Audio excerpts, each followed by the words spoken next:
thanks to Chairwoman Waters and Ranking Member McHenry for having this hearing today.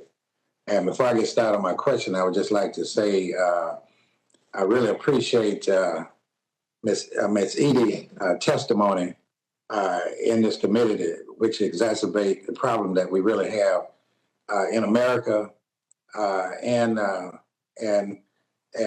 what we, if I had a magic wand, I would wave it and see if we could solve some of the problems. So I hope that all of us can come together, Democrats and Republicans, to do something to solve this housing issue. I once was homeless. We lost everything in a fire and had to move from time to time. And I know how difficult it is in raising a family. And I really applaud my father today. I don't know how we got out over the years, but we made it every time some relatives would put us out. And so I know what that's like, and I know that we are fortunate today to have the opportunity that we did have.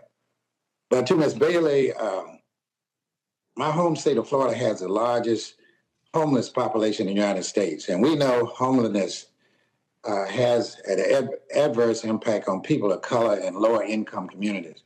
In your testimony, you discussed how the COVID-19 pandemic exacerbated the housing discrimination and the wealth gap. What are some considerations Congress should keep in mind to ensure that there is an equitable solution to address these issues?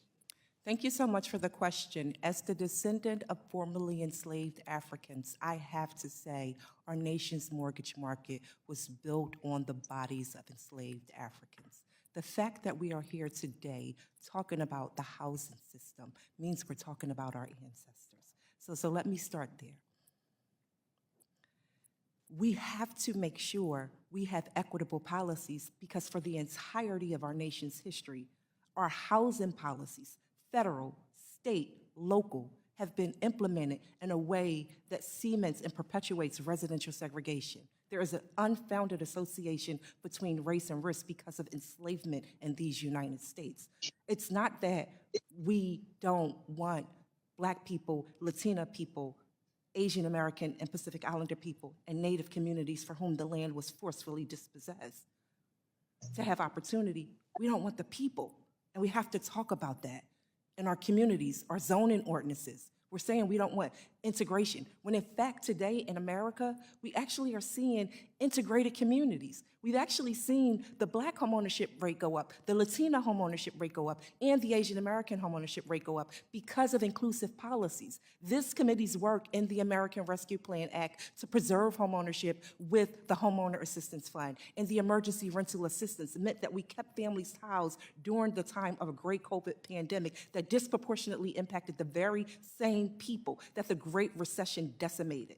You want to talk about responsibility and personal opportunity? Let's talk about it. The Homestead Act created 20% of the wealth that white Americans and his families still today who got that benefit can point to. People of color were intentionally locked out of opportunity. We know inclusive policies work. Why in the world would we want to go back?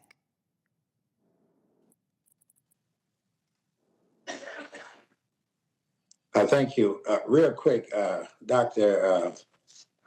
Zandi, you mentioned during Congressman Williams' testimony, I think that one way to help the housing market is to increase the rental assistance program other than affordable housing. Can you comment on that, please?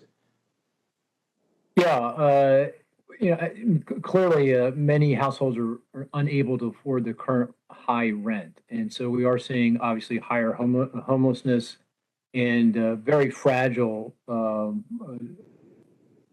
housing tenure. So I think it is, particularly in this point in time when rents are so high and unlikely to come down in a meaningful way anytime soon until we can get more supply into the market.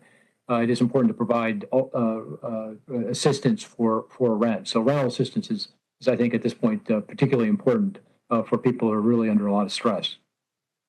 Okay, thank you. With that, Mr. Chairman, I yield back.